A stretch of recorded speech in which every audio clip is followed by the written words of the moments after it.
Assalamualaikum warahmatullahi wabarakatuh.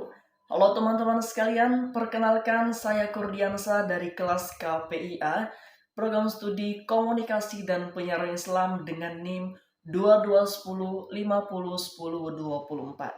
Di sini saya akan menjelaskan materi tentang perencanaan komunikasi. Baiklah teman-teman sekalian, berbicara tentang perencanaan komunikasi, baik itu di sebuah perusahaan ataupun di sebuah organisasi.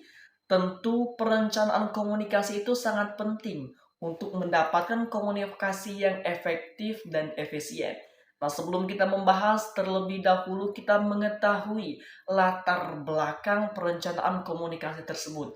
Di mana salah satu latar belakangnya untuk menyebarluaskan gagasan bagi masyarakat dari bidang kesehatan, lingkungan, baik itu di sebuah perusahaan ataupun di sebuah organisasi, dan untuk menciptakan citra positif bagi sebuah perusahaan. Nah, poin yang kedua ini teman-teman sekalian, banyak halayak bertanya, mengapa sih pentingnya perencanaan komunikasi?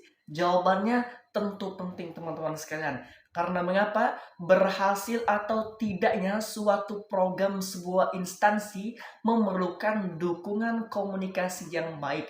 Dengan adanya perencanaan komunikasi, banyak kemungkinan mengurangi terjadinya kesalahan dari sebuah organisasi dan perusahaan. Nah, poin yang ketiga teman-teman sekalian itu communication planning. Nah, karena komunikasi itu timbul karena adanya planning. Dari komunikasi itu kita menimbulkan planning strategi yang akan kita lakukan untuk mencapai tujuan dari sebuah organisasi tersebut. Karena di sini planning ini timbul karena akibat konflik, baik itu konflik antar negara, konflik antar perusahaan di sebuah organisasi.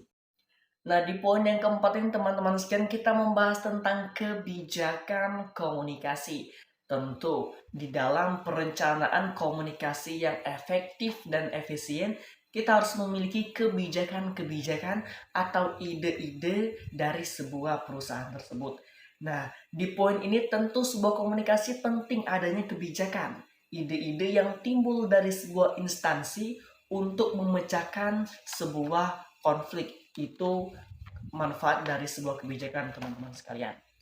Nah, dan kebijakan komunikasi ini dibangun dari filosofi, tradisi, hukum yang berlaku, agama dan kepercayaan, maupun nilai-nilai yang tumbuh dalam masyarakat, baik secara implisit maupun eksplisit.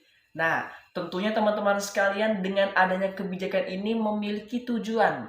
Tidak mungkin kita mengadakan kebijakan di sebuah perusahaan tetapi tidak memiliki tujuan. Di sini tujuannya itu mencapai spirit pada usaha agar informasi dikemas lebih baik dan disebarluaskan dengan pihak yang memerlukan, teman-teman sekalian. Nah, dalam kebijakan perencanaan komunikasi ada sektor-sektor yang terlibat, teman-teman sekalian. Di sini ada 3 sektor. Yang pertama itu adalah eksekutif, yang kedua legislatif, dan yang ketiga badan yang bergerak dalam perencanaan sosial dan ekonomi. Nah, di poin yang kelima ini, perencanaan komunikasi itu memiliki tipe, teman-teman sekalian. Yang pertama itu perencanaan komunikasi strategi. Tentunya di dalam kita merencanakan sebuah komunikasi di antar negara, antar perusahaan, tentu memiliki strategi-strategi yang akan kita rancang agar komunikasi atau perencanaan komunikasi bisa berjalan secara efektif dan efisien. Di mana strategi dalam komunikasi, strategi ini yang mana mengacu pada kebijakan untuk mencapai sebuah tujuan. Di mana tujuan itu untuk menjadi jangka panjang serta menjadi kerangka dasar untuk perencanaannya di jangka yang pendek. Nah, karena strategi communication ini alat yang digunakan untuk mengolah rencana. Tentunya dengan adanya strategi teman-teman sekalian, perencanaan komunikasi itu bisa berjalan sesuai dengan apa yang kita tuju. Nah, di poin yang keenam ini teman-teman sekalian, perencanaan komunikasi itu tentu memiliki ciri dan visi. Salah satu ciri visi yang menarik yang akan saya bahas yaitu memiliki ciri yang unik dan citra yang berbeda. Tentunya dari visi dan misi di sebuah organisasi atau perusahaan memiliki ciri-ciri yang unik dan yang menarik sehingga dia bisa menciptakan citra yang berbeda dari perusahaan yang lainnya, teman-teman sekalian. Nah, setelah kita membahas visi dan ciri dari perencanaan komunikasi, di sini perencanaan komunikasi operasional, yaitu sistem kerja dari perencanaan komunikasi. Yang mana di sini terbagi menjadi dua, teman-teman sekalian. Yang pertama, perencanaan infrastruktur komunikasi atau hardware. Yang kedua, perencanaan program komunikasi atau software. Nah, langkah selanjutnya yaitu teori pendekatan perencanaan komunikasi. Tentu, kita di dalam merencanakan komunikasi, baik itu antar perusahaan ataupun antar organisasi, tentu kita memiliki teori-teori untuk mendekatkan.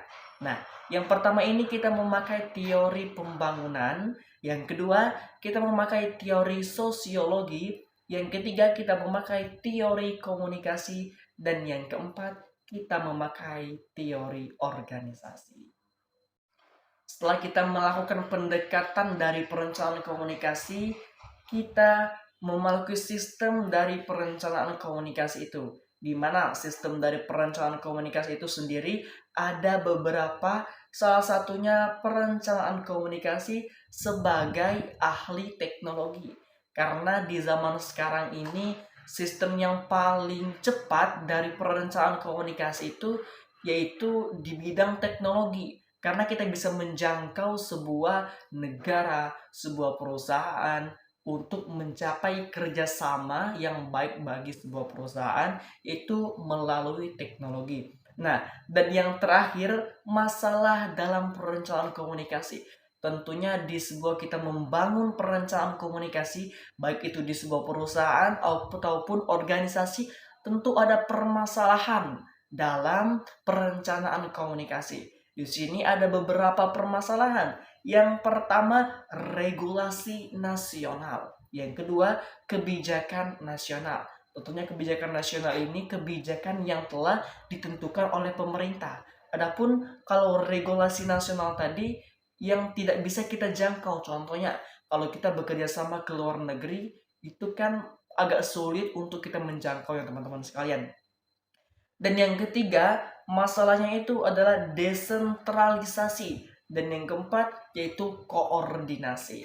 Oke, baiklah teman-teman sekalian, itulah yang dapat saya jelaskan materi tentang perencanaan komunikasi. Semoga apapun yang saya sampaikan dapat dipahami dan kita bisa mengerti tentang perencanaan komunikasi yang efektif dan efisien. Saya Kordiansa pamit undur diri. Wassalamualaikum warahmatullahi wabarakatuh.